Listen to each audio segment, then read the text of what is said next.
Okay, I do believe we're live. Welcome, everybody, to yet another evening of A Link to the Past Randomizer League Season 2 Randomizer. I'm Ben Creighton, and with me is... Revolving Ocelot. How are you doing, Ben? Doing all right. I always tell people, the amazing thing isn't that things go wrong when we put on this show. The amazing thing is that anything ever goes right with as many moving parts as we have to deal with here. You'll notice that we're only seeing Yagamoth. Worldwide Wimpy had some technical difficulties with his stream, but he should be popping up about 10 minutes in.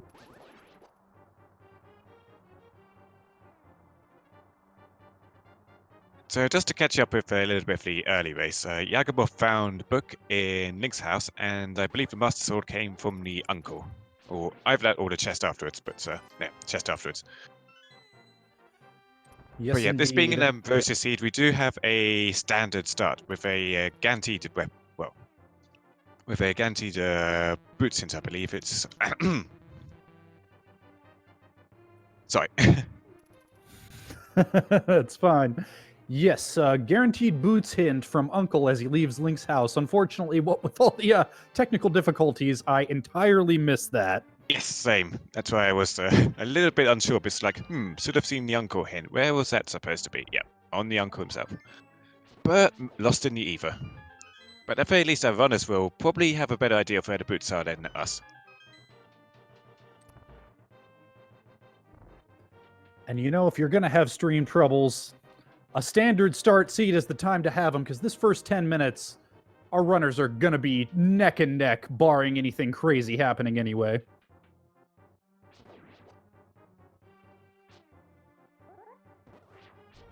So for now, we're just going to be seeing Yagamoth make his way through the escape. He's just going for master spins on the ball and chain guard here rather than throwing pots, because slightly quicker and he doesn't need any more health.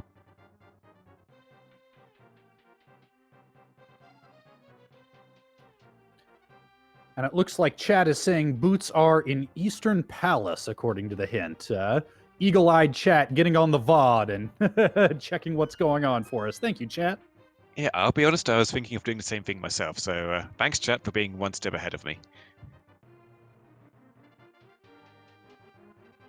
So we won't quite know Worldwide Wimpy's progress as of yet. I believe he's probably going to pop up about 10 minutes in due to the fact that we have a 10-minute delay on the tournament between when the runners actually setting their streams and when they go live on their end and then get restreamed on SpeedGaming. So due to a bit of issues with that, we believe Wimpy will be popping up about 10 minutes in, so we'll have to judge where he is from there.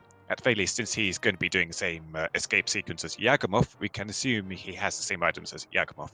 So tracker Yonka's wife is staying on top of that. Yes, indeed. And full disclosure, I am also on Land of the Blind alongside Worldwide Wimpy. The Land of the Blind team facing off against the Sexy Ganons here today. Both teams with 3 points in the second week of League Play Season 2.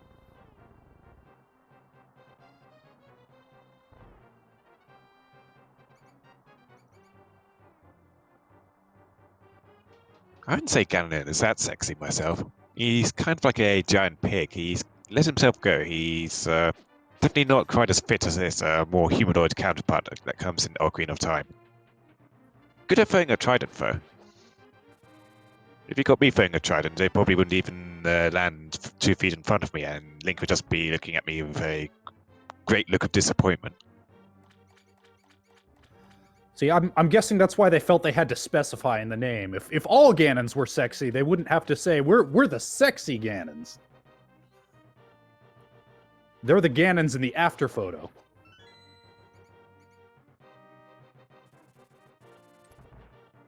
So Yagamoth has picked up 3 bombs. This is not going to impede him anyway in the back of escape here. Doesn't need to farm any rats to get extra bombs. And what's he going to pick up here? A piece of heart, 20 rupees, and more bombs. So that's to cover him for Kakariko too. Lovely.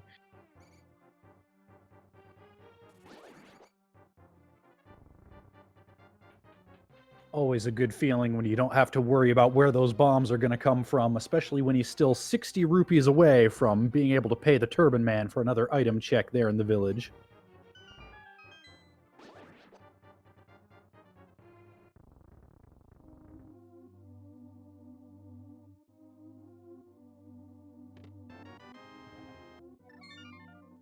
Yagamoth is just taking the save and quit now from the Sanctuary chest, so he's probably going to go South Shore instead of Kakariko first.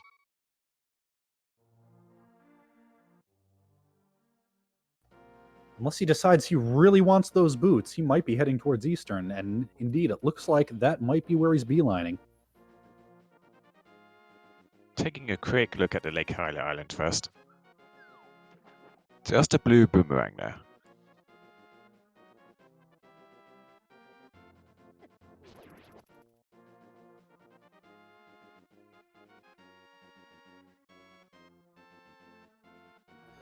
And for anybody just joining us here in this match, Worldwide Wimpy is having some technical difficulties, but he will be joining us about 10 minutes in.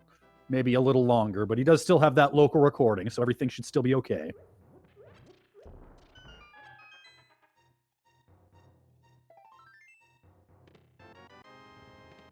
In the back of Charles Violet's closet is a lamp, so if those boots are in the big key chest of Eastern Palace, they are going to be in logic. So it's definitely going to be worth Yagamoth's time to dive in there without worrying about doing any sequence breaking.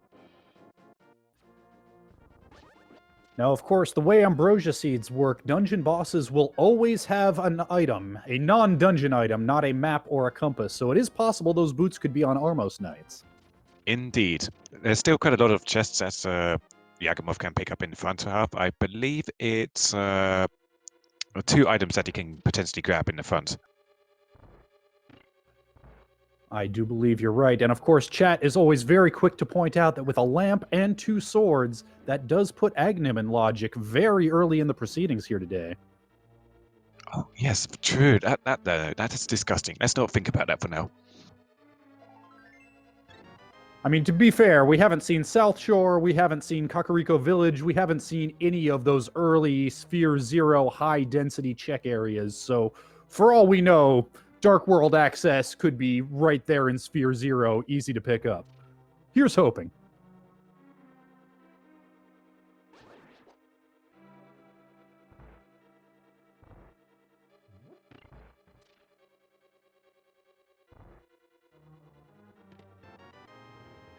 That looks like a vanilla map to me, so gonna have a compass in one of the upcoming chests and then 2 items.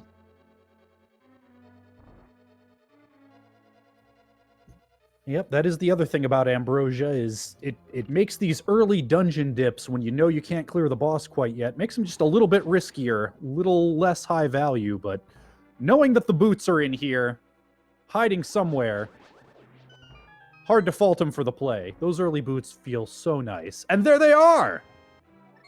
And Yagamoth is just taking his boots and immediately hightailing it out of there.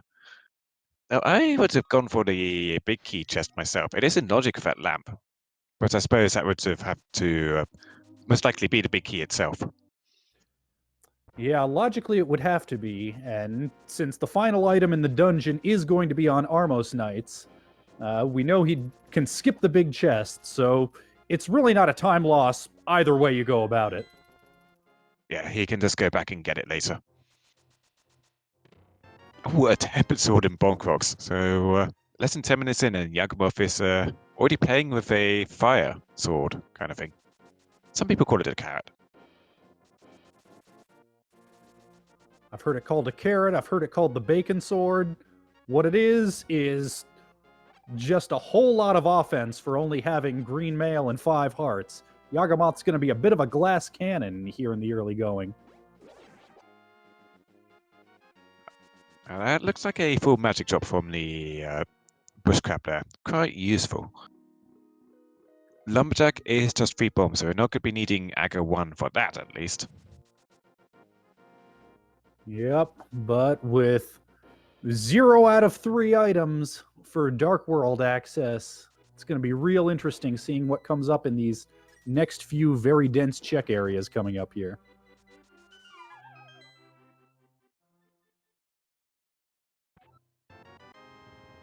Got the powder in the well.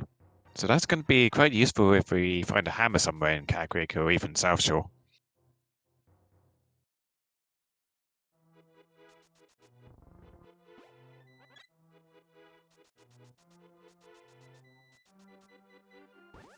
Mushroom spot is 20 rupees. Yagamoth is going to go ahead and grab that because he's a little short of cash for the bottle vendor in Kakariko, and he's also going to go and check out the pedestal whilst he's here. Nice to get the information this early in the race to know if you've got to do pendants or not, especially if it's another sword. So we know where our fourth sword is, and I don't think anybody's going to be grabbing that. Yep, that's hard to justify unless those 3 pendant dungeons should wind up being required for other reasons.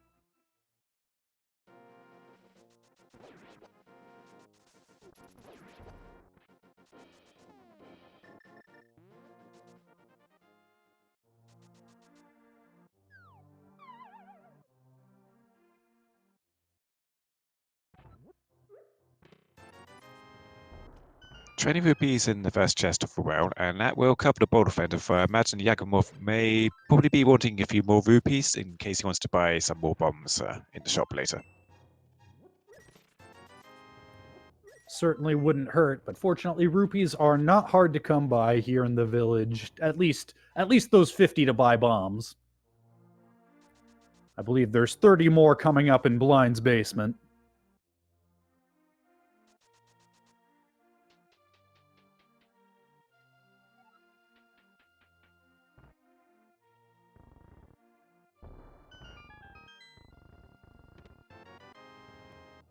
Got a hook shot in the bottom of Blind's hut. Very nice fight.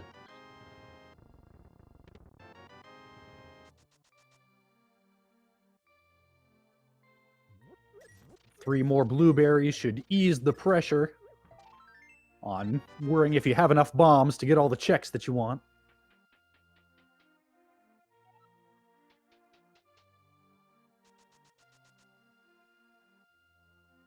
And if Yagamoth chooses to go to South Shore after this, he doesn't really have to worry about bombing the Moldorms or anything. He's got a ton of offensive power in his sword. He can also use sword beams to get across a bit, or he could just poke the Moldorms with his hook shot.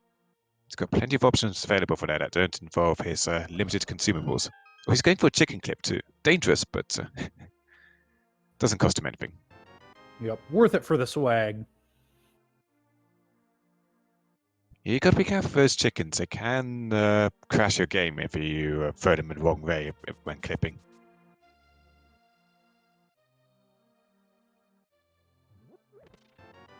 And a moon pole in the back of a bar.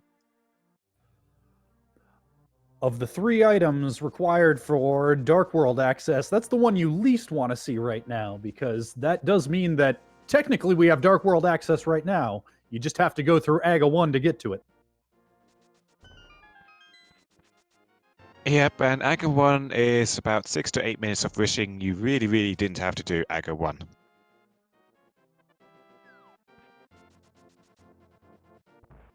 Yagamoth just going for the gamble on the race game here.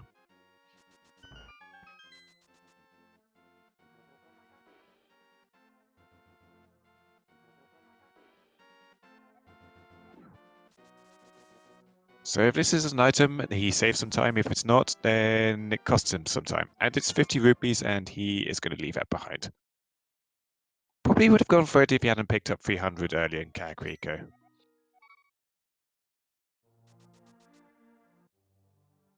Looks like, according to IRC Worldwide, Wimpy is having some issues with his stream crashing. So I believe we are just going to be going by his local recording for this race, unfortunately.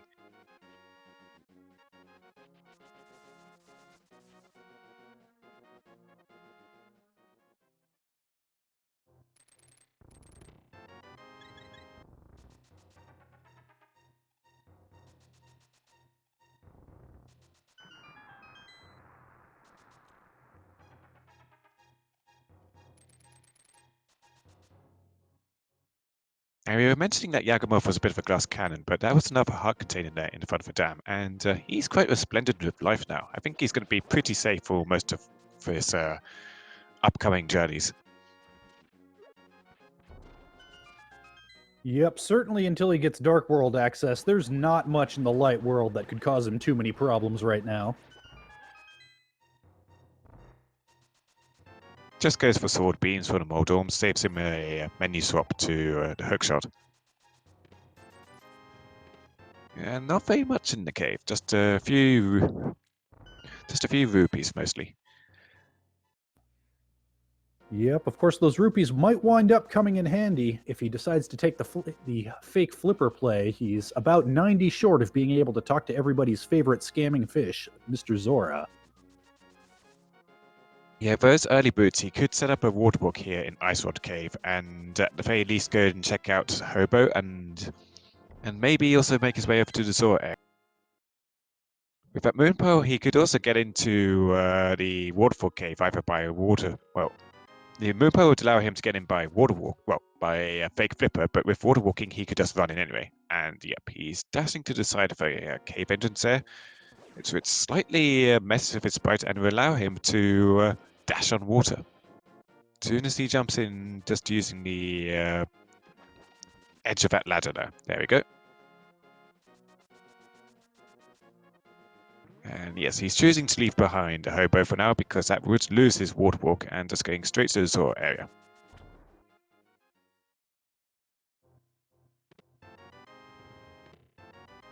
Looks like we have a fire rod there in the fairy cave, slightly out of logic, but chat correctly pointing out that desert is full clearable at this point, and in logic with the lamp as a fire source.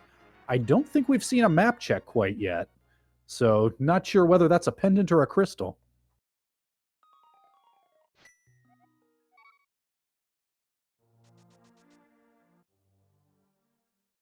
Yeah, that is a very sequence-broken fire rod. It does mean that the flippers are going to be available to us at some point because fire rod is almost always required to finish a seed. And depending on if say like a Skullroot is required or Turtle Rock is required, you're always going to need that fire rod. So Yagamoth is making his way over to Desert Palace now. But we do know that the fire rod is going to be locked by the flippers, so the flippers are unlikely to be on Mothula, for example, which would be locked by fire rod. And chat pointing out desert. I was incorrect. Desert is not full clearable. Yagamoth still lacks a glove to get into the back, where one of the two desert items will be hiding, since this is an ambrosia seed with a guaranteed boss item. Yeah, he's just heading over straight into Agina's cave because he cannot get into desert just yet. Well, he can get into desert with a book, but he can't full clear it. Yep, so there is going to be one guaranteed item in the front of desert, and then whatever's on desert ledge here, just $20. So he is going to be diving in just for the one item. It's not particularly lucrative because there's two items in desert, and we know what one is going to be boss guaranteed. So it's not that lucrative a dive, but Yagamoth is probably hoping that to avoid Aga 1, and a dip into desert for one item is still much quicker than Aga 1 would be.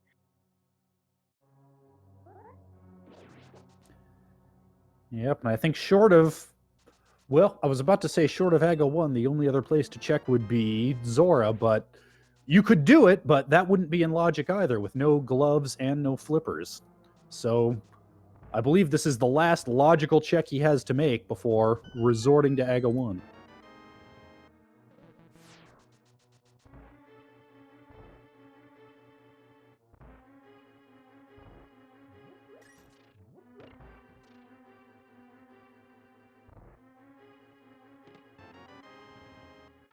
Small key from the big chest, so Yaga has to keep clearing to find his item.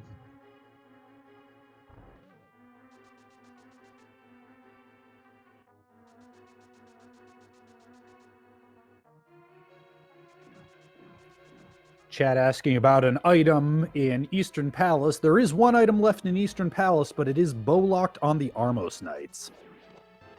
Oh, and there's our glove! Well, Yagamoth is going to be able to finish this dungeon now if he so chooses, and yeah, he is immediately leaving because he knows there's a useless item in the cannonball room, and is just going to head over to the Lamurlus now because he can. Yep. And those gloves will open up Death Mountain. That'll open up Paradox Cave. We only need either one more glove or a hammer for Dark World access and to foreclose the possibility of this being an Aga seed. And that is an interesting conundrum, because that was literally last check that Yagamoth could do before he would be forced to do Aga 1. So we don't know where Wimpy is at the moment, but he might have decided one item versus Aga 1. I'm going to take a chance that it's going to be an Aga 1 seed and go straight there. So he might be climbing a tower now. And we know that tower is, for now, not necessary.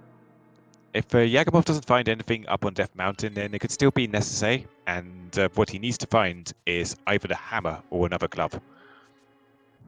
But for now, Yagamoth can do a lot more checks without needing to do Aga 1. Yep, and even if he does find another glove, Aga 1 could conceivably still be necessary in order to reach East Dark World, which requires either a hammer or the flippers, even if you can use the Titan's Mitts to get in another way. So, the Aga dream is not dead yet, chat.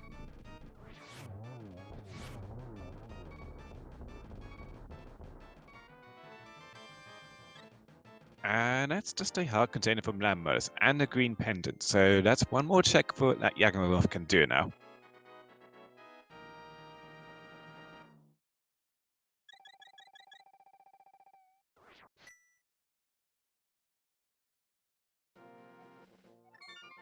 Now, as we were sorting out the technical issues early on in the race, I believe I did see Yagamoth do a map check. There were 2 Light World pendants and 1 Light World crystal, but I do not remember what the Light World crystal was. I think it was Eastern Palace, though. But we're not able to confirm that just yet.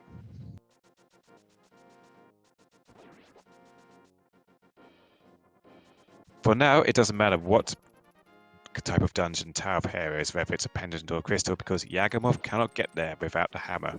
If he finds the hammer on Death Mountain, not only can he get to Tower of Hera, he can also have Dark World access. If he also found a mirror on Death Mountain, that would get him to Tower of Hera too, but it would not be his Dark World access.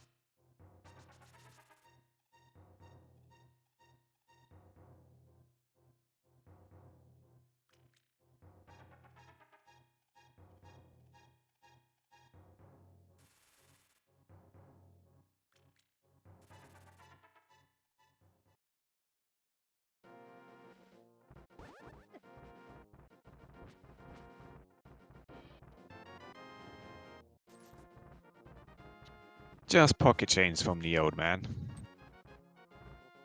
And as Chad is asking about, yes, the glove would give you access to King Zora right now, so King Zora is in logic, but the waterfall cave is still out of logic because you gotta swim there. Or run in with fancy trickery. But the logic does not care about your fancy trickery. It cares if you have flippers.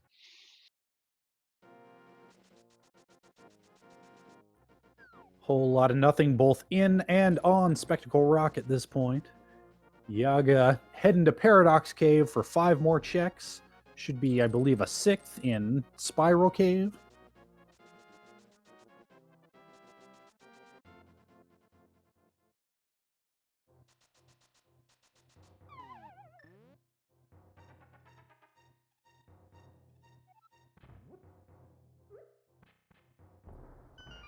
That, King Zora, and whatever the green pendant is hiding, those are our hopes for avoiding an Aga seed.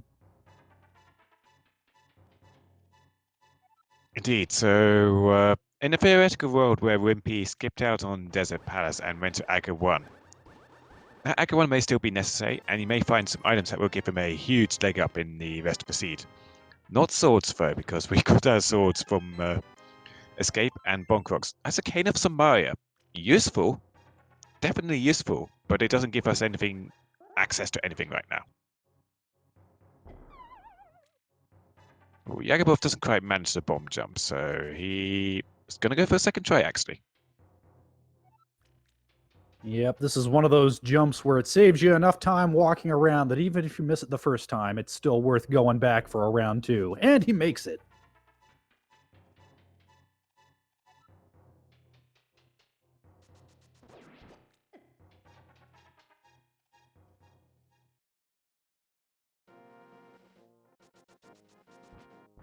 Piece of heart on the floating island.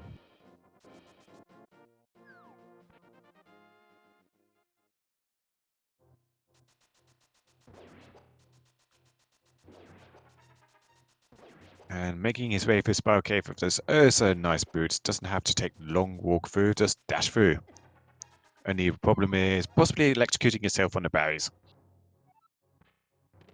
And that's 20 rupees. So that leaves King Zora and Green Pendant. But I believe Yagamoth has picked up enough rupees for King Zora now.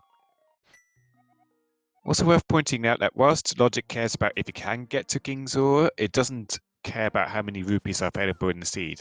If there are basically no rupees available in the seed anywhere at all before King Zora, Logic may expect you to just grind up a lots and lots of cash from somewhere awful, like say the Blind's hut basement, to get the cash for King Zora to pay it for whatever item could be there. So he's making the choice of checking that green pendant first, much quicker than going up to Zora, so definitely a device choice here. It's just bombs though. So yes, we are down to King Zora versus Aga 1.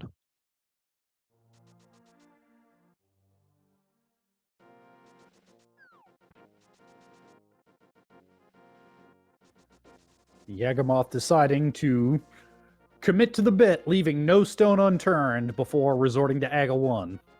That's a 6 to 8 minutes you don't want to spend if you don't have to.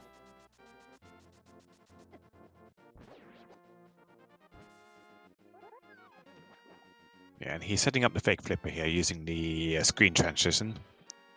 I don't know if dashing down here and then doing the fake flipper and then taking Whirlpool would have been faster than just dashing up to the Zora area from Shahasrara.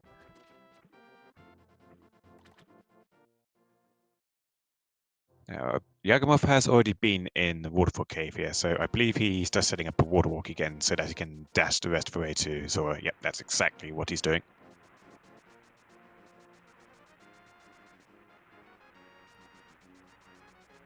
Yep, walking is just marginally faster than swimming, but dashing is definitely what you want to do if you have the option. Okay, that is well, maybe a completely necessary item from Yagamoth, depending on if Turtle Rock is a crystal or not, and there's a pretty good chance it is a crystal, but it's not what we need, so no choice but to go Aga 1 now. Yep, and on the off chance that Wimpy did decide to take the risky play and do that early Aga, that could put him a bit ahead. Yeah, if he found something like Titan Smiths in the Dark World, he could make the routing through stuff like Death Mountain so much easier and quicker. But being that their team name is Land of the Blind, we are kind of operating in the blind here regarding his play.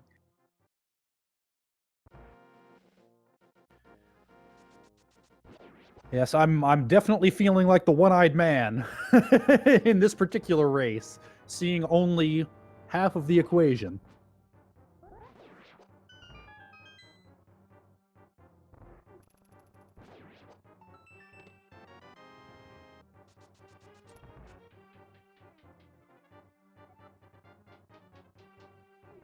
So Aga 1 is pretty much just like Escape. You've got to make your way through a bunch of mandatory rooms. Execution plays a big part here, and having hookshot to stun guards, make his way to obstacles, or one-shot bats, makes it quite a bit easier for Yagamoth, and the Tempered Sword is just absolutely gravy for cutting through the guards. It will kill the blue guards in one hit, and the red guards in 2 hits.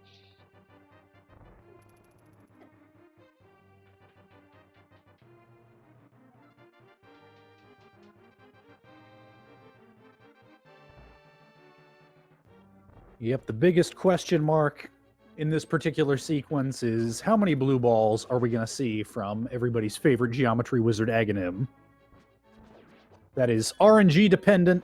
Not much you can do about it, but fortunately, it is set per seed. So in a seed like this, where both runners will have to fight Aghanim, they will have to waste the same amount of time with him. One caveat to that is that if you do happen to be so unfortunate as to die to Aga 1, he will change how many blue balls he's going to fire on the next attempt. And I have seen death to Aga 1, admittedly in awful inverted seas where the runners are having to go up to Aga 1 with a bug net and 3 hearts and just bombs for the castle tower. But that is the rare scenario, and definitely not the scenario in which the Yagamoth finds himself in right now. Yep, with 6 hearts, I'd be pretty surprised to see an Aga death today. But stranger things have happened. You never know. Tries to get a bit of hook speed on the stairs there, doesn't quite get it. Probably would save him about 1 second in here, but he just has to dash to the back instead, the normal way.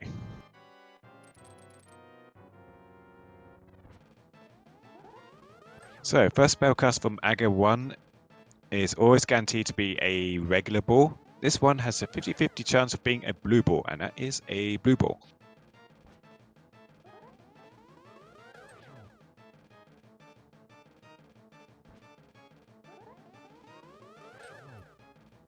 Yep, there is only one thing that a runner can do in what is otherwise a fairly execution-light boss fight to speed things up, and that's positions oneself so as to knock Aghanim towards the center of the room, causing him a few less frames to get into the next position, and that's our second blue ball.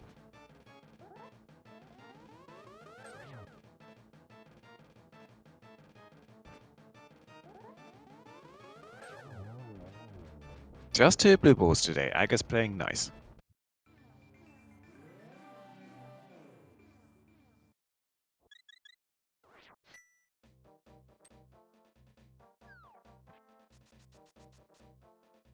Just a piece of art on the pyramid. Yagamoth doesn't need that because he's resplendent with life already. There is a pendant in Swamp Palace, a red crystal in Ice Palace, and I didn't quite catch the other red crystal. I think it was Turtle Rock. I'm fairly sure you're correct, which would mean that your earlier eyeball at 2 Light World pendants was correct.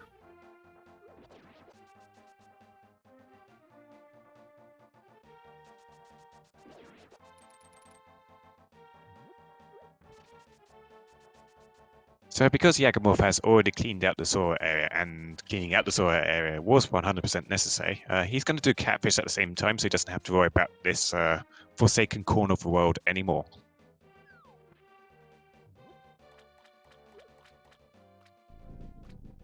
That and Palace of Darkness isn't looking too appealing right now because he's going to need both a hammer and a bow if he wants to full clear it. Okay, that was just bombs. So Yagamoth does not have any bottles, so he cannot do the pretty famous person glitch now to get onto the bow lock side of Palace of Darkness. So there's really not a lot he can do in there. If he finds the bow in the first chest of Palace of Darkness, then that will get him access to a lot more of it. If he finds a small key in the first chest of Palace of Darkness, he can get around quite a lot more of a dungeon. But Yagamoth isn't even deciding to go over to that dungeon. He just takes a hookshot straight across the river and is going to be checking out the north and west side instead. That means he's getting up to Graveyard Ledge though, so he might be taking a look at Bumper Ledge here, and then making his way to the Village of Outcasts. Yep, and looking at Yagamoth's rupee count, even if you wanted to go into pot at this point, you would have to do some farming to pay the entrance fee. So definitely don't fault him for saying, I will leave that for later. Let's see what Skullwoods and the Dark Village area have in store for me. Yeah, I do not believe there's anywhere he could even farm cash over there near Palace of Darkness. Yep, not unless the enemy prize packs wound up being very, very kind to him. Yeah, I don't think you've seen the stun price for the hookshot yet, so that could be an option if it was a 20 rupee drop. But no, with that forward and came Samai for this back room, Skullwoods is looking pretty free at this point. And it's a crystal, so Yagamoth's heading straight in there to clean it out. Probably going to go straight to Mothler first, because if he finds all the items in the back half, then he doesn't need to check out the front half. There's 2 items in Skullwoods, and we know that 1 at least is going to be on Mothler. Yep, and with that tempered sword in tow, only 4 hits to kill that moth. Of course, that all depends on if the moth decides to play nice and stay off those spikes, which give him invincibility. You can kind of bounce him off the spikes if you keep hitting him into it, but it's annoying to say the least. I think the block at the top of the screen that isn't a spike will also act to allow you to actually damage him off instead of giving him iframes off the spikes.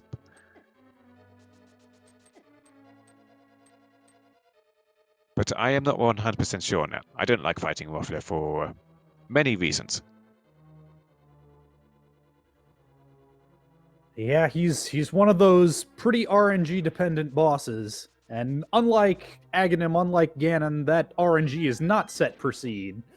You just kind of have to hope that he's kind to you.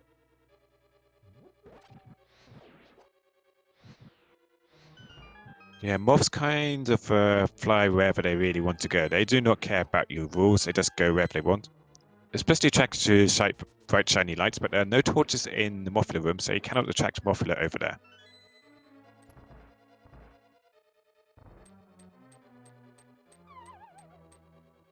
Yagamoth's not choosing to care much about his magic here. He's just going to go straight for a Temper Sword on the moth. There's some maximum damage available.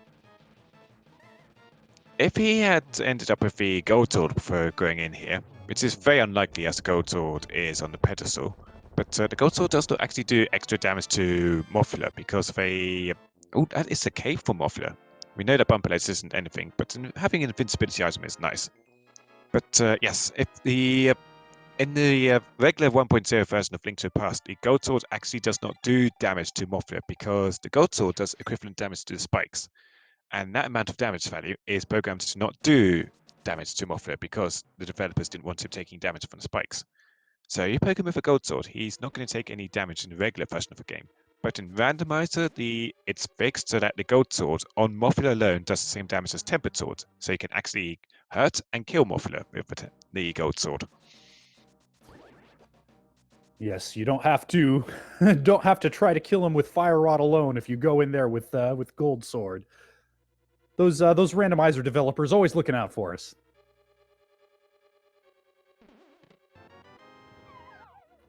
And there's our second item. Mind of Me in chat points out that, of course, starting from Monday, we have Randomizer. And that is full boss shuffle, so we can end up with all sorts of different bosses in Mothler's room.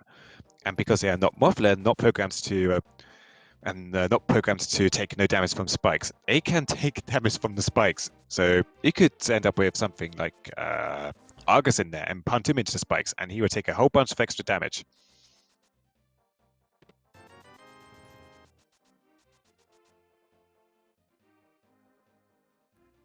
Chad also pointing out that technically Mothula was not in logic, thanks to Fire Rod being flipper locked, but since there was no progression hidden behind him, it's kind of a moot point. Chess game is quite nice to provide a refund on the first chest. The first chest in chess game is random. The second chest is always going to be the prize for the chess game. Compared to the vanilla game where you could be playing the chess game many, many times before you actually get the prize. First first bottle in Thievestown for Yaga. But it does have a B.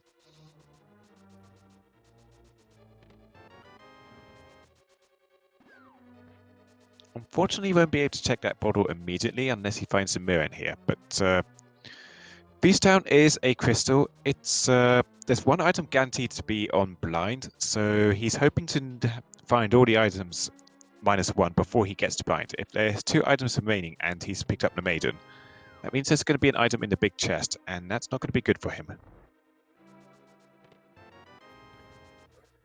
And that is one of the items he would rather not see quite this early, the map. He's hoping that small key is locked behind itself in the big chest.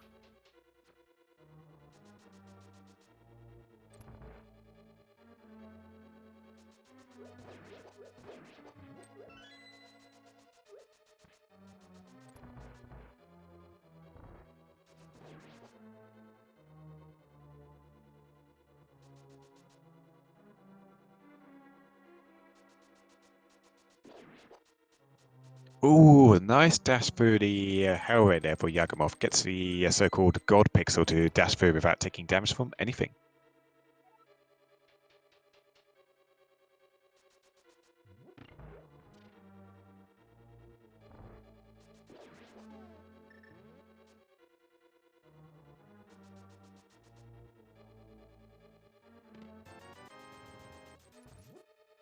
100 rupees in the attic chest.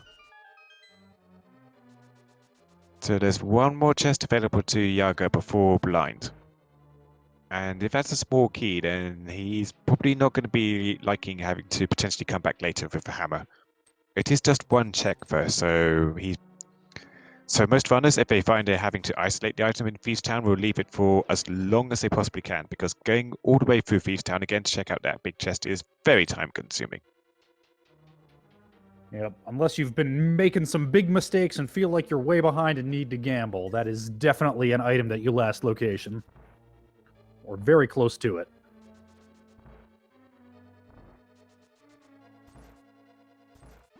Moment of truth, 50-50 shot. Oh, there will be an item in that big chest.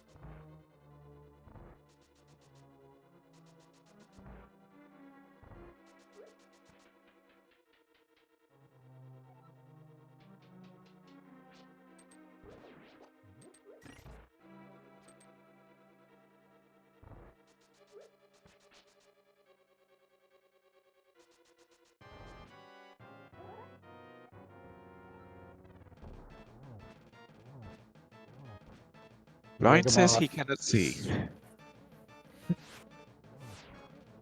Squaring up against Blind and sticking to the script here. This is one of our scripted boss fights that will always follow the same pattern if you do.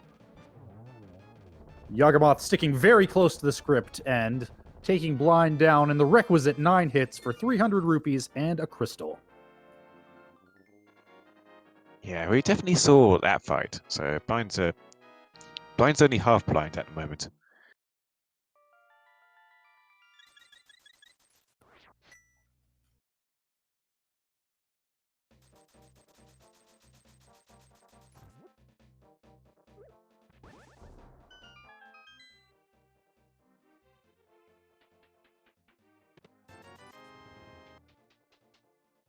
So Yagamoth has plenty of cash for the digging game. He can't get over to the hammer pegs yet, and he doesn't have time space or even a hammer.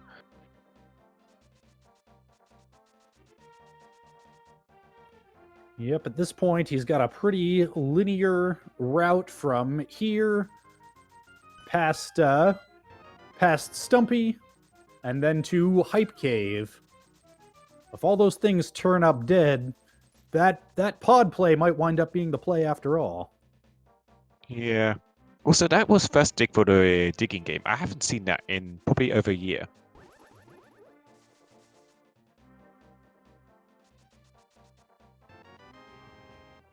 Oh, and that is a lovely spot for the mirror. Yaga will be able to head down and check if he remembers. Oh, no, skipping Cave 45.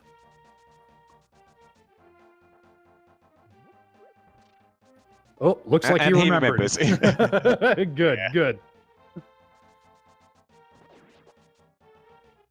It's so easy when you're playing Randomizer to be planning out your routing moves and moves in advance. In your mind, you have already skipped this check. And there's our second bottle of the seed and our second freebie of the seed.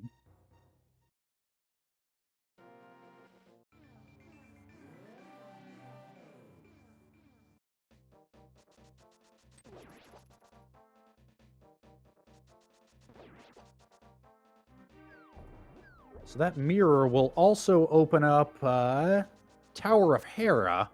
Not sure whether that's a crystal or a pendant in this particular seed.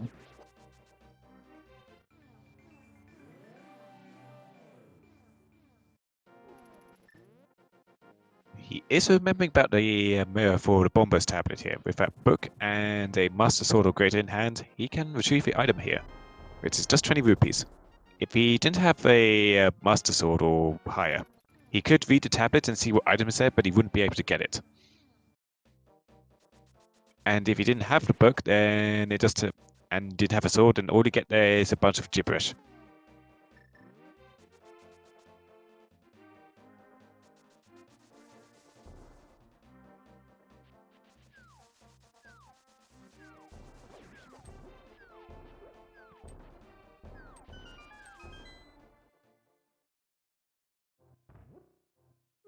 So 5 items here coming up in Hype Cave. It is already starting off especially hype for those Titan Smiths. In the back we have 10 arrows, 3 bombs, 20 rupees, and a bow. Very nice. So Yagamoth's bottles are filled with bees right now. Those won't help him to potion glitch his way to the bow lock side of pod, but it doesn't matter now. He can make his way there anyway with that bow. But he will not be able to finish the dungeon without having the hammer. What he can finish, on the other hand, will be Eastern in that same area, but it looks like he's choosing to save and quit out, potentially heading up to Hera instead.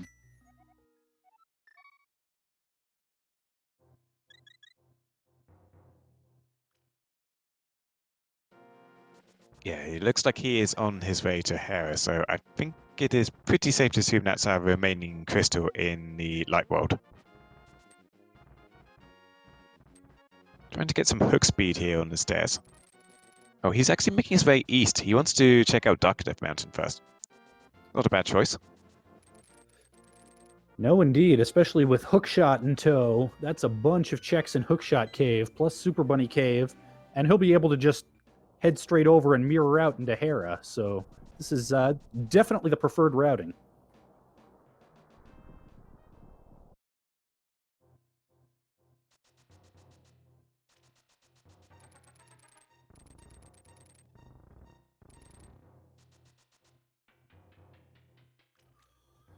Unfortunately, one area that he will not be able to hit on this trip is Turtle Rock, unless he happens to find a hammer somewhere in these checks that he's got in front of him. Well, that is a blunt object which he used to hit things, but he tends to strike the earth with that rather than enemy heads or wooden pegs.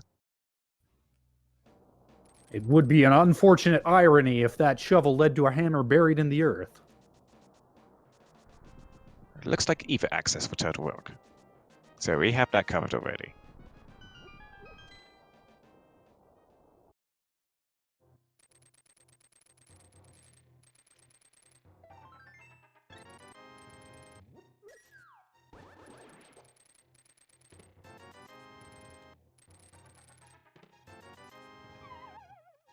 Yagamoth takes a fall there in Hookshot Cave and will have to make his way through again. Still does have a pot there that he can hookshot over to.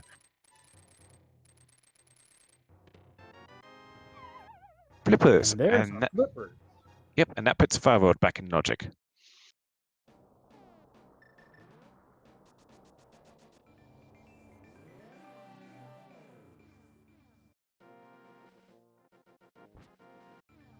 Yagamoth takes a mirror over on the east side of Death Mountain, not quite realizing that he needs a hammer to actually cross over this in the light world portion of Death Mountain to get over the bridge. So he goes back to the dark world and is now going to mirror over here instead. Actually, make his way to the ether tablet and mirror there because he can also check the ether tablet.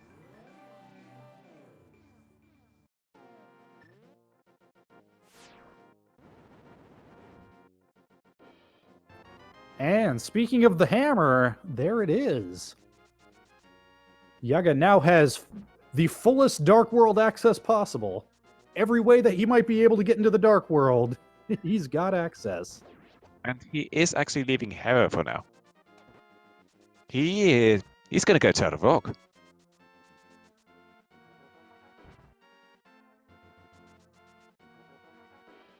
There's lots of items in Turtle Rock, and he can full clear it. And he's even got a tempered. He's got a tempered sword. He's got plenty of life. There's really no problems with doing Turtle Rock right now. So, yeah, go for it. Tons of chests in there. Tons of checks to make.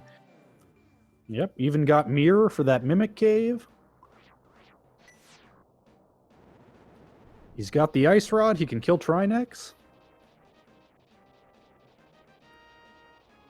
Turtle Rock is one of those annoying dungeons that even as much as it takes to get in, it takes even more to full clear, but he's got everything he needs.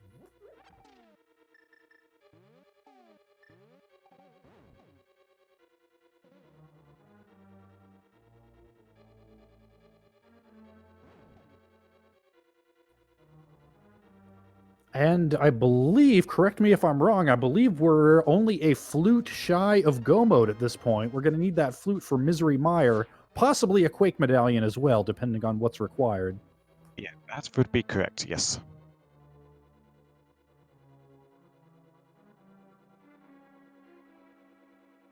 Unfortunately, that flute could be pretty much anywhere at this point. The only places that the flute could not be would be in the Maya area and Maya itself. And that's not too many checks, so Yagamoth's going to be doing a lot of clearing first, trying to find that flute.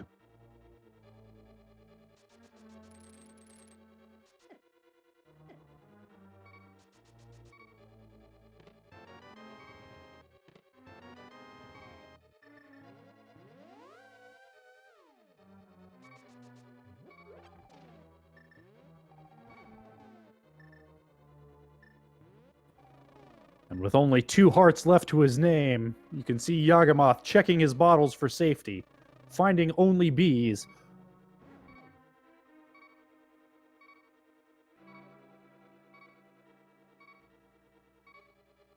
At a time like this, with only green mail and a lot of dungeon left to go, it would be hard to fault him for just taking a death for the refill, but he decides to be brave and forge on ahead.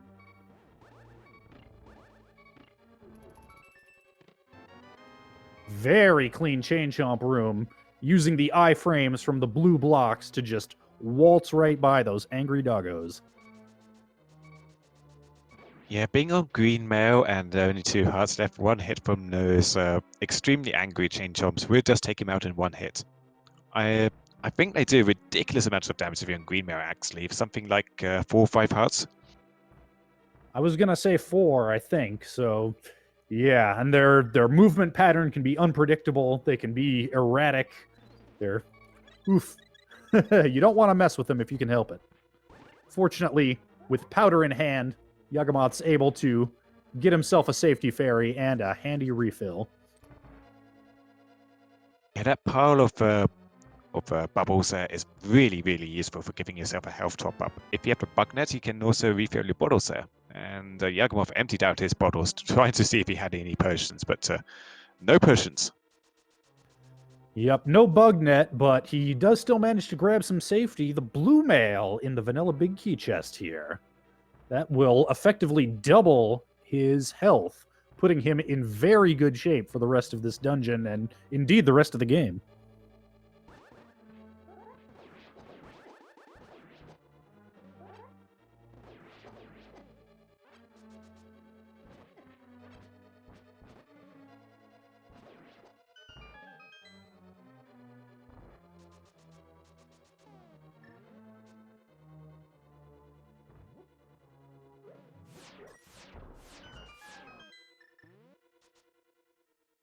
So having that very useful mirror now, he can check out Mirror Cave here, does not need to leave this behind for later, unlike the Thieves Town big chest.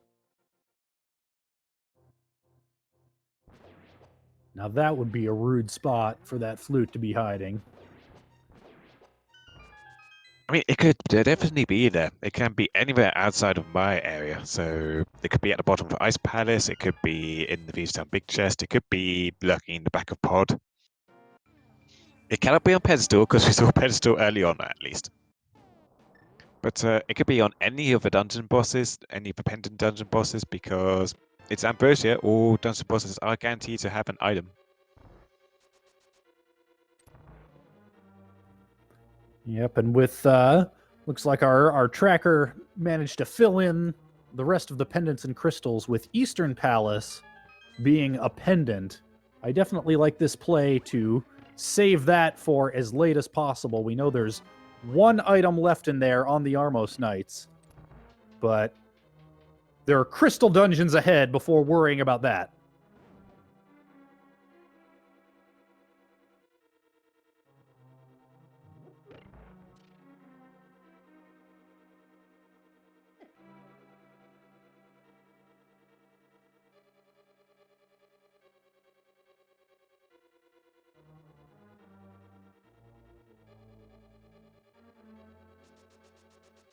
So Yagamoth still needs a key from here, so he's going to be checking laser bits for this key, and Going to be checking the rest of it also for the flute.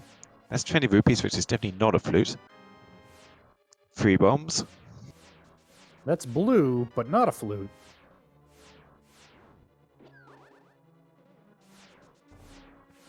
Yeah, wrong blue item. We know where the other blue item, the blue boomerang, is. That's on Lake Hylia Island. So, and that's a compass. Of course, that had to be the compass because there are no other items left in the dungeon to pick up aside from on the boss.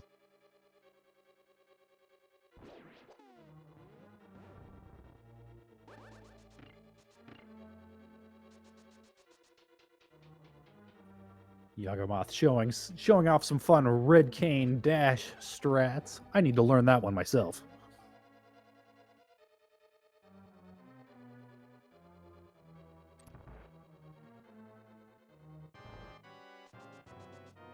Okay, just rechecking Yagamoth's thought. It looks like actually Eastern Palace is the crystal, like I thought it was. So that would make sense why he's leaving Tower of Hera behind. And then there are a lot of items in Tower of Rock, and you do pretty much have to full clear the dungeon anyway to get to the boss, so it totally makes sense that he's doing this first, but it does seem that Eastern Palace is the crystal this time. So it's really in the Yagamoth's best interest to just go full clear crystal dungeons at the moment, because he can pretty much full clear everything except Maya, which he has no access to. Hope he gets a flute along the way. If he does, absolutely great. If not, then he can think about making extra checks, and there's a flute from Trinex, so Yagamoth's in go mode. Just shy of 1 hour in, we have go mode.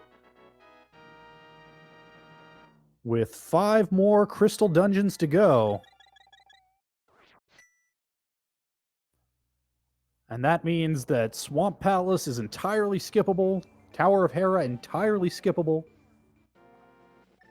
I should say that is technically Schrodinger's go mode. It is still possible that Meyer might need the Quake medallion to enter.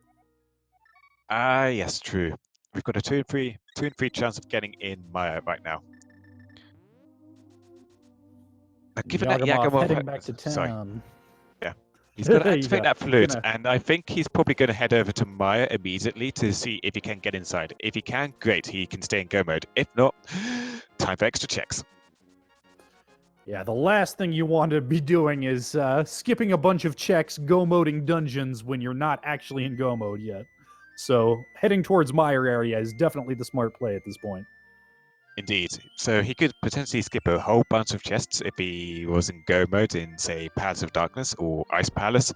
But if he wasn't in go mode, if he needed Quake and he left Misery Maya for last and was skipping those chests, acting as if he was in go mode, that could bite him badly. So absolute safest play is to go for Maya first.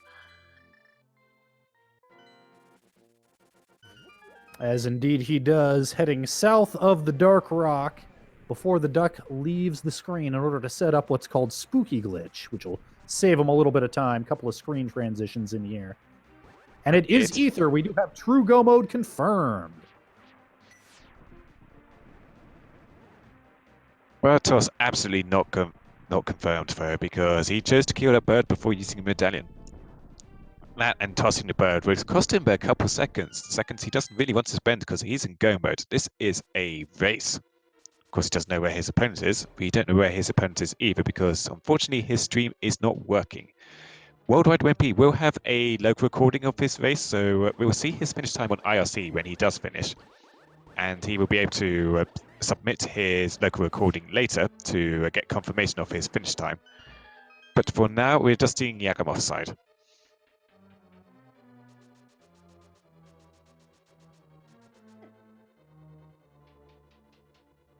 And for those just tuning in, this is week 2, the Ambrosia week, which is a normal 7-7 defeat Ganon seed in which the uncle gives a boots hint, it's standard start, and every boss has an item. And look at that. That is a Godmire.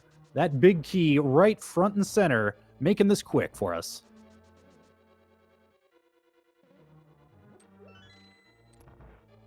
Yep, all he's got to do is lift up that pot and get a small key.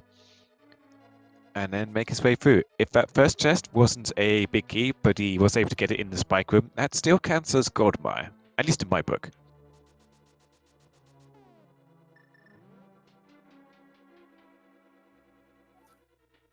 I would tend to agree. There are folks who will tell you head to the spike room first, and only a spike room big key is Godmire. I say that's picky. It's fine if it's on the bridge.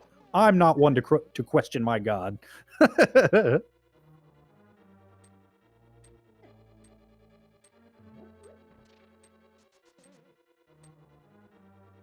So you see that Yagamoth is not bothering with his crystal switch there because he is setting up spooky action.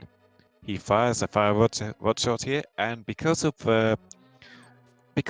setting his position of sprite and such, using the fact that he went into the portal before the bird left the screen when he was going from light desert to dark mire, the spooky action glitch is something that I always forget how it works technically, but it makes the game think that Yagamoth's sprite is in a completely different room. So when he fires that fire rod, it thinks he's in the room to the north and hitting this crystal switch there. So it presses the crystal blocks for you. Yep, it's one of those techniques that's a lot easier to learn how to do than to learn how it works. Ooh, very, very fortuitous lightning placement there.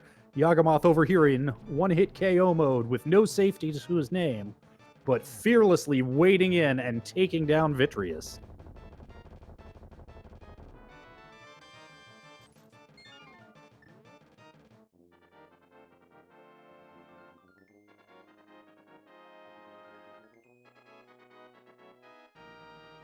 So fourth crystal for Yagamoth. He's still got a few dungeons to clear. Eastern Palace he's mostly cleared out. He will have to go get the big key from it and then make his way to the back. And he will have to go through pod, find the big key for that, and then also make his way to the back.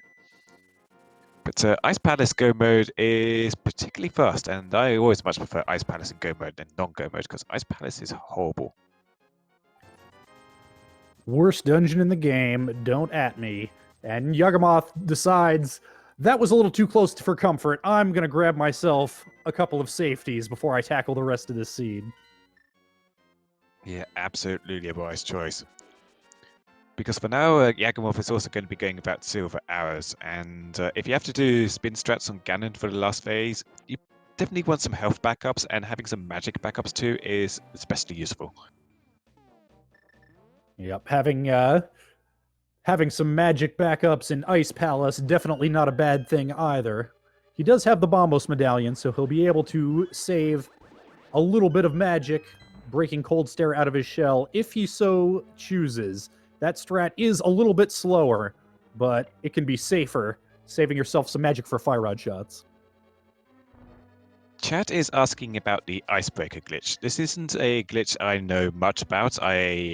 When I saw the glitch, I was literally catching a clip of YouTube on it for about a minute, earlier this day, in fact. So I only found out about it today. But it is an approved glitch by the Racing Council, so it's also approved for the league as of now. So from what I saw, in the top floor in Ice Palace, well, not quite the top floor, but the floor where you would normally get the vanilla big key chest, you can use a Samaya block to clip yourself into the barrier there, and then make your way through to the other side of the barrier and get the chest. Basically, shortcutting most of the dungeon there to get to that chest. Yep, and mind of me correctly pointing out that Racing Council decisions do require 24 hours lead time before they become league legal in order to give our runners time to hear the news and practice if they so choose. So that will be legal starting tomorrow, but not in this particular race.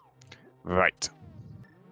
As said, it is well, I don't know how long ago the glitch was discovered, but it's probably, I've never seen it performed before, so it's going to take a while for it to start appearing in races anyway, as this kind of, as the knowledge of it passes down and general acceptance of it becomes more prevalent.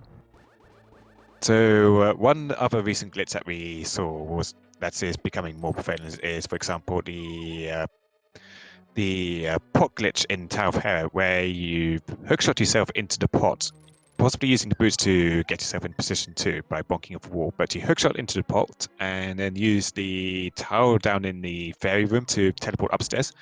And if you can pull off that glitch quick enough, it's a much quicker way of getting to Mordor. So phase for Go mode, or if you want to clear Tower of Hera without needing the lamp.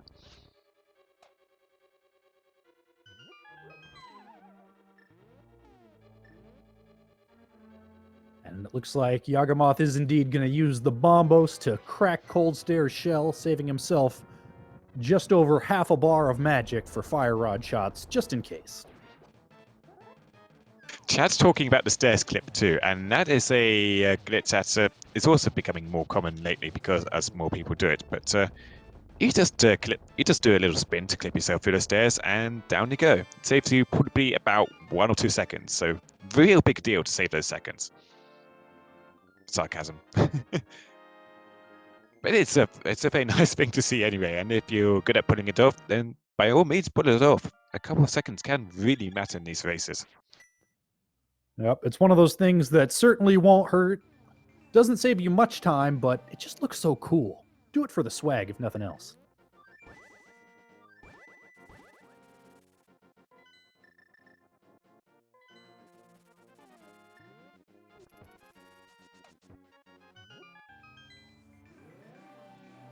So Yagamoth just needs to do the Eastern Palace and Palace of Darkness combo now, and he will be on his way to Ganon's Tower.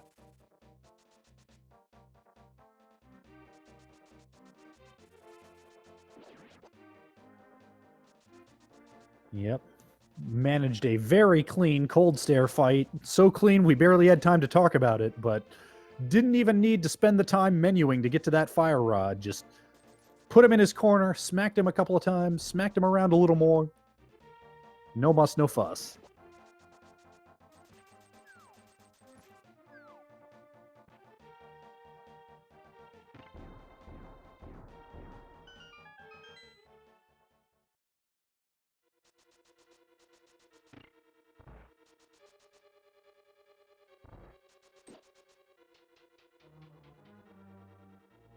Yes, to reiterate for chat, Wimpy was having some issues getting his stream up and running. He was a late replacement for another runner in Land of the Blind who was going to be doing today's race, so he didn't have much time to set up his race and, well, his stream, and plus his technical issues, he didn't really have time to sort them out. But he does have a local recording which he will be submitting after the race is done, and we will be able to get his finish time on IRC when he does finish. So the administrators will be reviewing his local recording later to make sure that his finish time is accurate, and we'll be able to say that once Yagamoth finishes, if he's coming in first or second.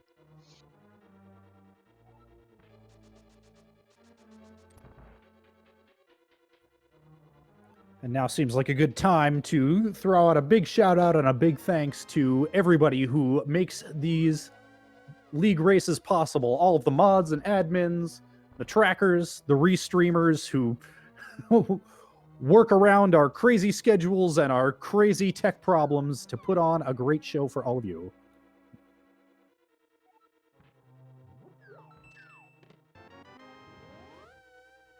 And with one small key and the big key, Yagamoth is now clear to head down to the pod basement and fight Helmasaur for his 6th crystal of the seed.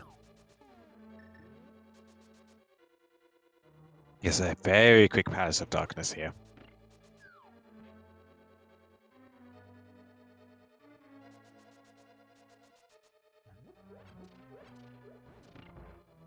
Saves a little bit of time using the red cane to get that crystal switch. You usually see that done with the bow, but doesn't have to menu between them. It's a little trickier to pull off with that red cane. Not something that everybody has put a lot of time into practicing.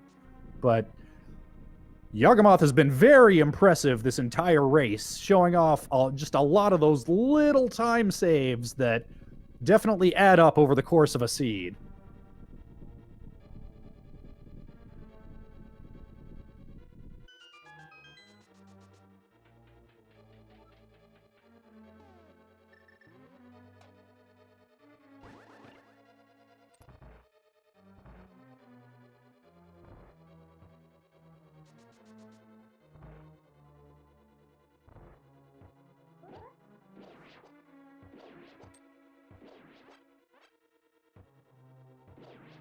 Very clean execution of the turtle room there. Yes, indeed. And also showing off good situational awareness, knowing he was a little light on arrows. Not a bad idea to go just slightly out of his way to pick a few more up. Make sure he has plenty.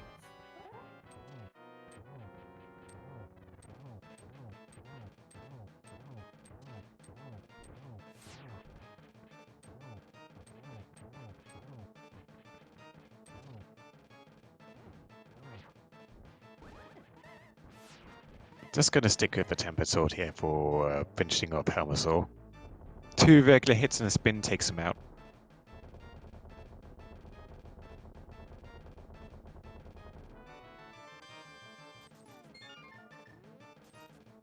Queuing up his mirror to head into Eastern, beeline to Armos for his 7th crystal.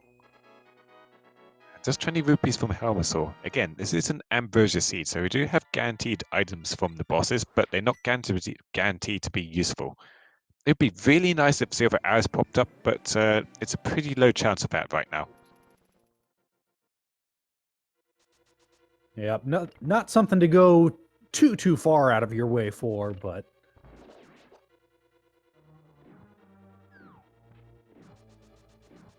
we'll see how Ganon's Tower treats Yaga, depending on where that Ganon's Tower big key is hiding. There could be quite a few checks left to go, so can always hope to get lucky and find it right along your route.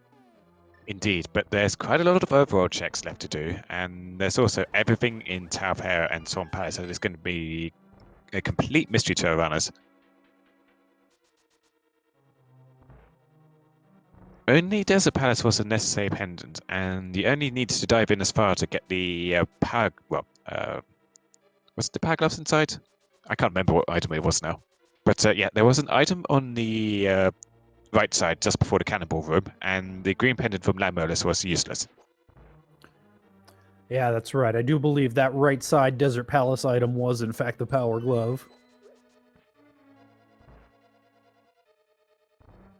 And speaking of great situational awareness, I love that Yaga remembered immediately, oh, I did not get this big key. That's something that as early as he went into Eastern Palace, it would be very easy to forget a small detail like that over the course of a race. But Yaga's a pro. Yeah, that is a mistake I could easily see myself doing it. If I was going through here, I'd make sure to pick up that big key so that I wouldn't forget about it later. The big key was utterly useless for Yagamoth at the time because it wouldn't get him an item from this big chest, and he had no way of getting to Armos Knights because he didn't have the bow. So he just left it behind because it would just cost him a bit of time. But to get to Armos Knights, he still had to go back and get it.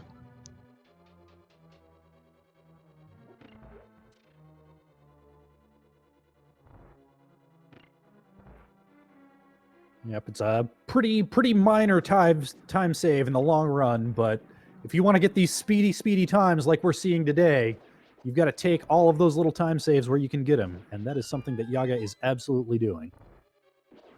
It effectively doesn't save him any time at all, but it means he can be a bit faster early in the game and then can spend more time later in the game. And having more time early in the game is better for him because when he's still making checks everywhere else to try and get his go mode.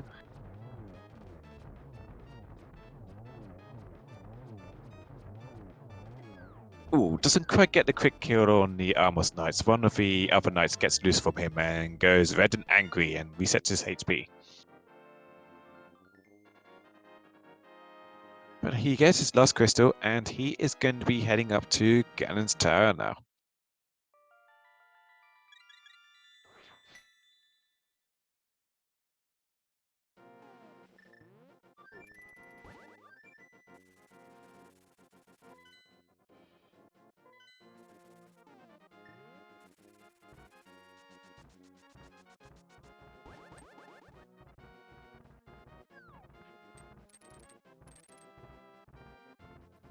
Oh, the Dead Rocks being very rude today. And I see some numbers starting to pop up in chat. There are 22 checks in Ganon's Tower where the big key might be hiding. If you've got a guess, now is the time.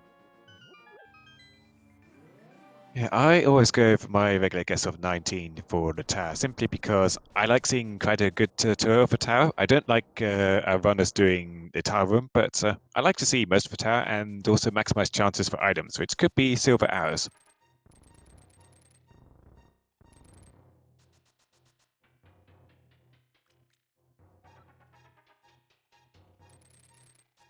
Okay, we do have the bot started for the big key guessing game, so please do enter a guess in chat for where you think that big key is.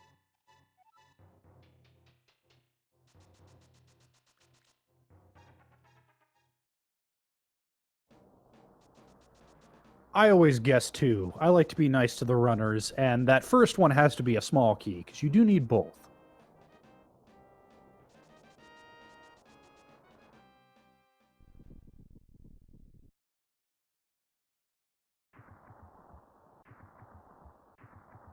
Now, checking IRC, Rimpy has not posted a finish time yet, so we don't know whether he's ahead, behind, or anything right now. We are on a 10 minutes delay first, so it is safe to say that he isn't finishing in the next 10 minutes. Neither is Yaga.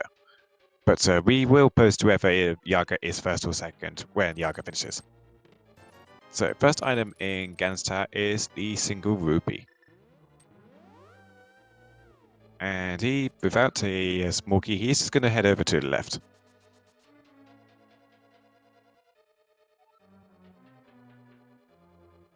Compass on the torch. Sorry.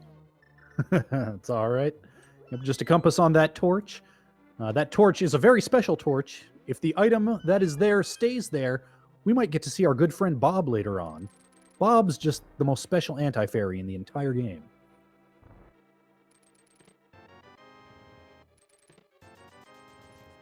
Yeah, he looks kind of funny. He's very glitched out because of not picking up that compass. Why he's glitched out, I do not know.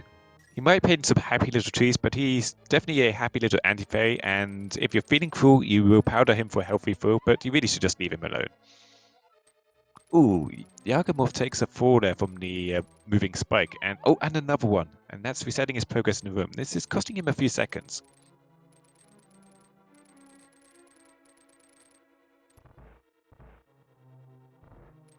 Third time lucky for getting across. Playing nice and safely here with the fire boss, because he did lose a little bit of health in that previous room from his falls. Yep, of course, with blue mail and 2 blue potions in his pocket, probably shouldn't have too much to worry about, but better safe than sorry. Yeah, it does drop some more samurai blocks on the crystal switch to activate it. If you have a boomerang, most runners often like to throw the boomerang, then hookshot across to the pot and let the boomerang on its return path hit the crystal switch. But it is fairly difficult to pull off. And we only know where one boomerang is, and that is on the Lake Hylia Island. And nobody's going to go to Lake Hylia Island to pick that up just to be swag in Gan's Tower.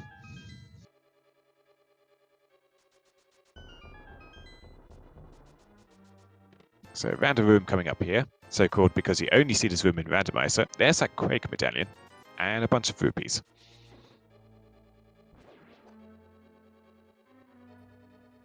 So it looks like our dream's about to come true. We're going to get to say hi to Bob.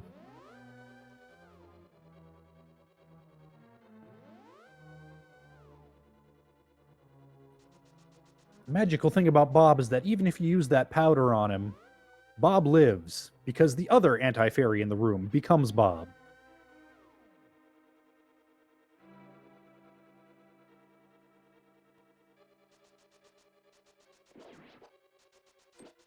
Yeah, the spirit of Bob cannot be repressed.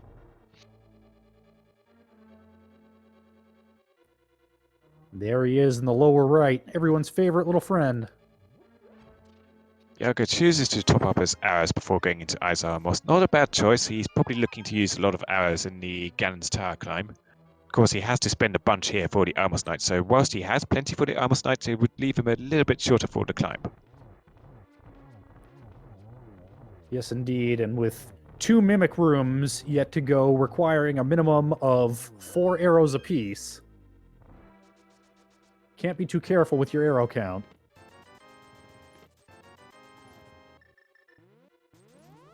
Looks like the big key is going to be on the right side.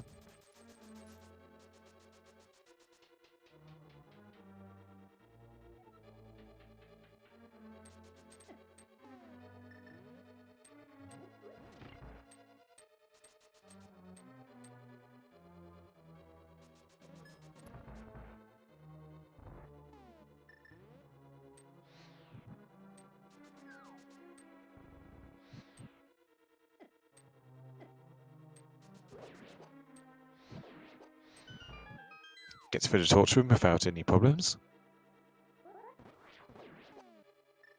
Does to have too much magic left, so he's just choosing to kill off one Gibdo with sword spins and leave the others alone. Having some magic for the Gans Tower climb is pretty nice because the Firewall will one-shot enemies up there. And also having arrows is very nice for killing enemies from a distance, and that is the big key. And I believe that is, let's see, that was the second chest in that room, so that would be, I think that's chest 19 by 18, my count. 19. And our eagle-eyed tracker confirms that is in fact chest 19. And looks like our winner today is, oh, it's me. Okay. I am not going to shout myself out. That is too egocentric of me. Nope, just gonna humble brag it instead. I get it. I see how you do.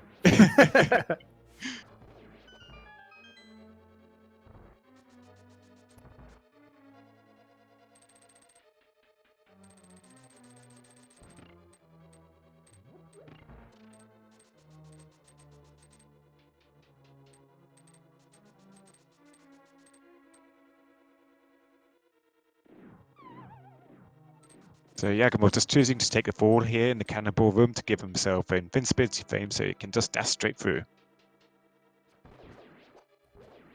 I believe that strat is ever so slightly slower and does cost half a heart, but it's a lot safer, and it feels good. Yeah, if you've got plenty of health to play with, it's definitely the preferable option in there. It's faster than, say, taking out the cape and using it to dash through, which would be the time taken to go into the menu and transition to that cape. It's slightly slower than just taking the fall. It will also cost Yagamoth some magic, and he really wants to hang onto his magic right now.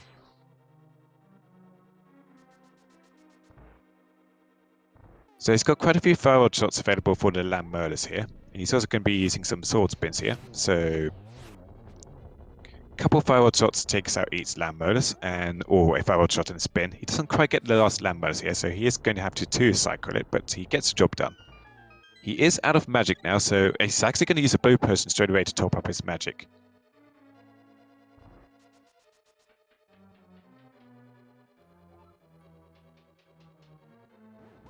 And now that he's a full magic meter, he can just one-shot all the reserves in this room with very carefully placed Samaya blocks. You also have plenty for the torch room coming up after these rooms. You will be able to get a full magic refill at the top of the tower, along with a health refill if he needs to from the bubble and the anti-fairy in that room. So he can be a bit more liberal with his magic now. Yes, indeed. Does save him just a little bit of menuing, being able to use all fire rod shots here as opposed to saving his magic by swapping between lantern and fire rod.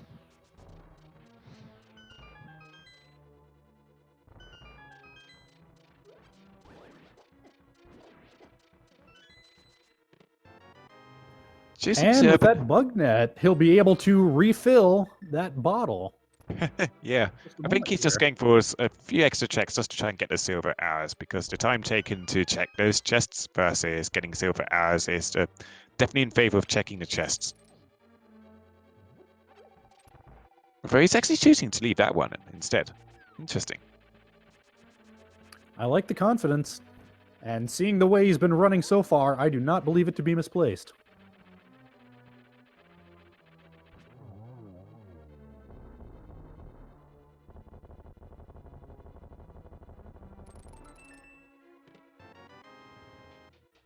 And we will be seeing a silverless Ganon fight today. Yeah, 10 hours in the Moldorm's chest, the last chest in the game. I believe in the vanilla game it's just a single arrow because the chest is just there to let you hook shot across.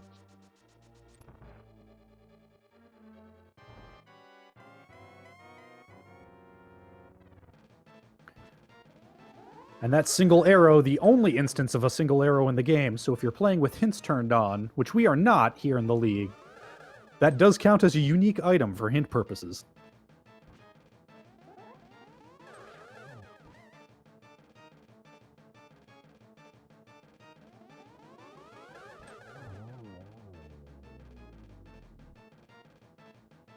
Nice quick job with Aga too.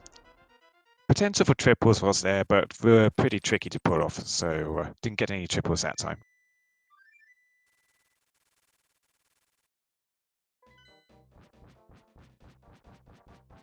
And Yagamoth, he didn't pick up any fairies, I believe, with that Pugnet, but he's still got a blue person, so he's looking in a pretty good spot for Ganon right now.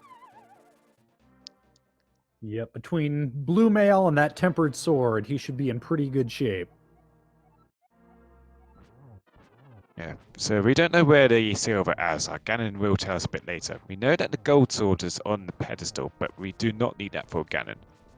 So he's in a nice position here for Yagamoth to just dash into him constantly. He can just about go through this phase 2 with one cycle of the fire bats with the tempered sword, but looks like Yaga's getting 2 cycles instead. Not the worst thing, but it's fairly difficult to pull off a 1 cycle with the tempered sword. The gold sword just makes it 3. So he's in phase 3 now. Just needs to do 4 hits with a tempered sword to collapse the floor, and then it's going to be spin stress time. I believe it's 12 spins to finish off Ganon with the tempered sword in phase 4. That sounds correct. At that point, it's more a matter of trying to get that torch glitch and making sure to maximize your spins per phase. Ah, the silver arrows were in pod. Yagamoth spams the lamp a little bit to get that torch lit before the second one goes out and activates the torch glitch, which means he only needs to relight 1 torch for the rest of the fight to keep the room lit and allow him to damage Ganon.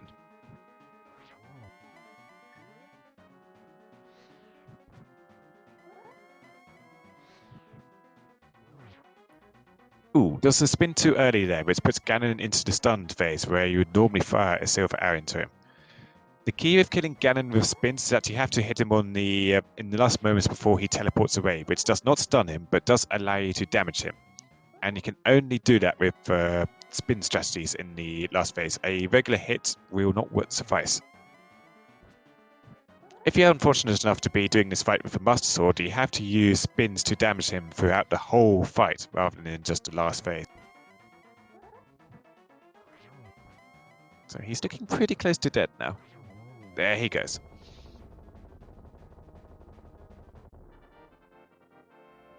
And that means Yaga has only one more obstacle to overcome, the fabled bridge.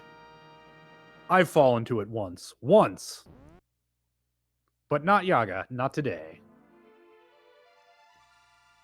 And looking at IRC chat, Yagamoth does indeed come in first place with an official SRL time of 1 hour, 29 minutes, and 13 seconds.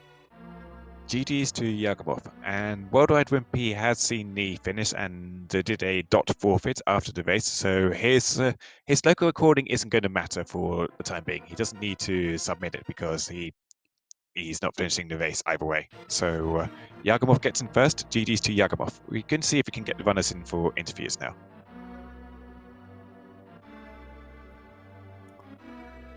Yep, Wimpy will not need to submit his local recording for official standings purposes. He may still wish to do so for Fantasy League purposes. If anybody has drafted him onto their fantasy team, there are certain stats that are used for that, I believe.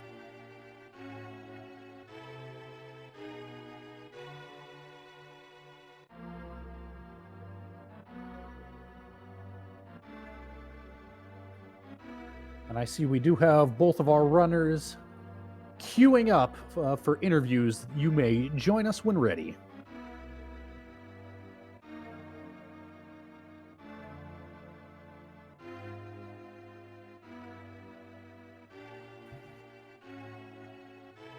Right, we are joined by both Yagamoth and Worldwide Wimpy. GG, guys. GG's, Yaga. GG. Well, So to tell the audience where I was when Yaga went done, I was just leaving Ice Palace from the clear. I was having technical difficulties with my OBS. For some reason, it was not connecting to my Twitch page. So I was just doing the local recording. I left my escape at like 7 minutes in as I was trying to fix all the technical issues on the fly. So, I felt behind right from the start and decided to go YOLO and just try and big brain everything and dip everything I could.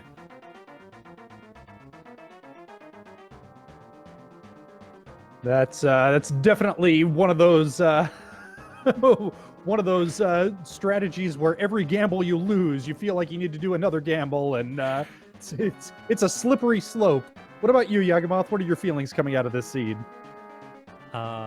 I felt like overall I got pretty lucky. The one thing that I could have potentially skipped was like the Desert Palace boss, but it was kind of like it was very much looking like an Aghanim seed, and I just wanted to make really sure it was one, so I went and defeated it anyways. Other than that, my routing just happened to work out pretty well, and that was rather lucky, I would say. I did the same exact thing. I basically, last location, Aga did the fake flips, including with that. So as soon as I came up dry, I'm like, okay, gotta go kill the wizard. And then I went into Thieves Town and then just started doing all of these really routed south dark world, back up the mountain, back down, back up. And I was confuzzled and just going, all right, if I find something stupid that breaks this for me, hey, if I don't, meh.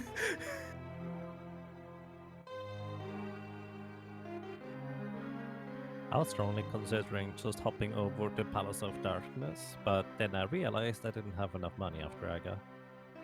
Oh, yeah, with that hook shot, I'm like, well, I'll just go north, I'll check Catfish and hook on over and do the village, hit Thieves Town, hit south, got that mirror, checked Cave 45, still no hammer, checked Hype Cave, absolutely nothing in there. Well, I'll go back up the mountain, finding sword upgrade up there, still nothing up the mountain. Well, poop. And at that point, I was like, okay, fine, we're over here. We're just going to go and dip pod, dip Ice Palace, and see if the hammer's in there and see if this logic is really broken. So I ended up last locationing the hammer on Ether, so... That's rather unfortunate. Where did we get the mirror? We got the mirror from Stumpy. Ah, that's right. I see, I see. Yeah. Oh, I could actually do both Dark Death Mountain and just the rest of that stuff in one go. So it was kind of the natural course of action to check Ether Tablet and then dip Terra, but I didn't have to dip Terra because I could just clear Turtle Rock instead. And, well, Trinex had the flute, so I was 2 out of 3 times in go mode with the medallions we had.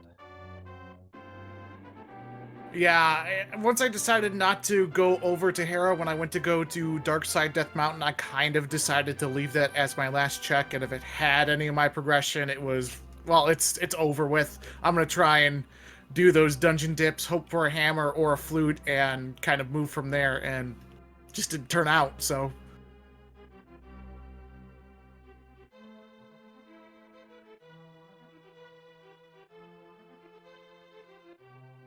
So I do apologize for all of the tech issues on my end. I really wanted to get this out for everyone to watch. Just, unfortunately, sometimes you update the computer and you don't know what gets changed. These things happen, and I know you were a late replacement for another member on your team, so you didn't have too much time to prepare. So unfortunate, but it doesn't matter. It didn't matter much in the end, unfortunately for you.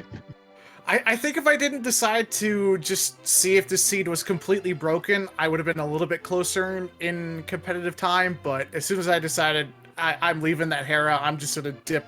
Pod has been crazy nuts with items through Ambrosia all week, so I'm like, there's gotta be something in Pod for me. It just ended up being Silver Arrows. I'm like, really? That's it? Okay.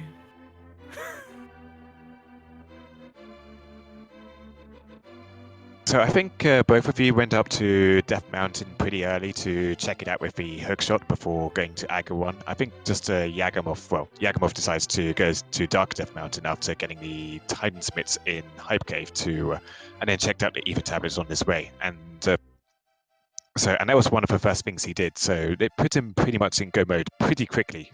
Well, Schrodinger's go mode because he didn't have access to Maya until he got the flute from Trinex. But it means he he had access to Turtle Rock. He could go into Turtle Rock to check it out for all the items inside there pretty quickly. And sounds like you just didn't get that flute until much later, Whippy.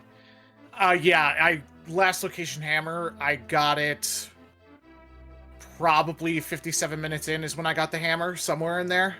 Because I last location Hera. I'm like, that's 3 checks with the tablet. I have possibly 3 checks with Ice Palace. I have more than that in Palace of Darkness. I have more with that than in the Smith checks with having powder early.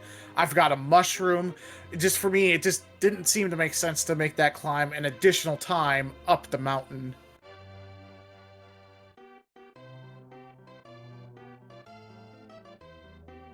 Yeah, one thing I like doing is just kind of pre-plan on what if I get which item, what will I do next? Like, most of the time I will want to just save and quit from certain locations, but there's like 1 or 2 items specifically that make me go, oh, I can just go over there instead. And that's kind of what just happened with the hammer where I knew that I had the mirror, so I could either go directly up to the Tower of Hera and then jump over to the right to Dark Death Mountain, but it was more efficient to just mirror from the right side of Death Mountain over to the left side after checking the right side. Yeah, if I would have done that, I would have been probably really close to your time. Just, there's nothing I could have done. I was hoping nothing would be over near Hera and something would be pushed inside a pod or in Ice Palace, and just wasn't meant to be. Yeah, for me it was like, if there is something up in Hera, it's gonna take quite a long time until I get back there, and it's also quite a time investment, so I decided to just play it safe on that end. Well, that's what I was thinking is, if there's anything in Hera, and it's not Hammer, I can just loop it in with Turtle Rock, and just ended up being... Nope. The 1 out of 3 chance of Hammer being over there after everything that I did was the thing that bit me in the butt. Yeah, that can happen. I think that's what they call getting randoed. Yep, because I actually played super well in killing bosses and getting through dungeons. I didn't have a single death, so... Nice.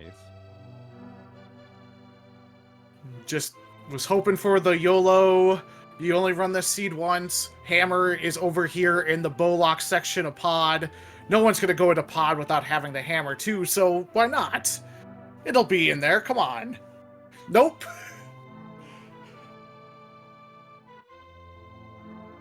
Otherwise, other than that, GG's, Yaga. Really hope for a rematch somewhere down the road, my dude. I think that might happen. GG, thank you for playing. And thank you for our tracker and our wonderful host this evening having to deal with my computer being a butt. Well, as I said at the beginning of the stream, it's not amazing when things go wrong. It's amazing how often things go right with as many moving parts as go into these races. Thank you so much, both of you, for putting on a wonderful show for us today. And everybody, go ahead and give a follow to both of our lovely runners and to all of our Speed Gaming Network channels. If you're interested in more Randomizer here tonight, right here on Speed Gaming 3, in just about a half an hour, we've got Team We're Bad at Team Names versus The Missing Links, Clifford versus Phileon, 2 very good runners. That'll be one to watch.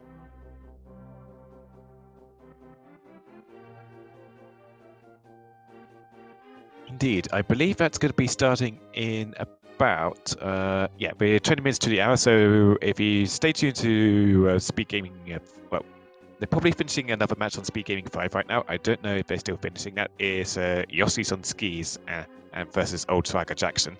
But they will be starting in about half an hour in the next race on Speed Gaming 5. And as for here on Speed Gaming 3, we do have some Zelda 1 Randomizer coming up in about 21 minutes. It's the weekly race for Zelda 1. So if you want to check out some Zelda 1 Rando, please go check it. Please stay tuned. Yes, indeed. And there's another full day of Randomizer tomorrow here on the League. That'll be the last day of Ambrosia. Then starting on Monday, we'll have another full week, this time with Randomizer. So stay tuned and thank you so much. Thank you, Revolving Ocelot, for co-comming, and I will let you speak us out. Absolute pleasure to be here once again. So we've got tons of matches tomorrow. Please do make sure to check them out. Also, loads of action across the SpeedGaming channels happening tonight and tomorrow. So much action going on. Do check it out. I hope to see you in the next race. Thanks for watching.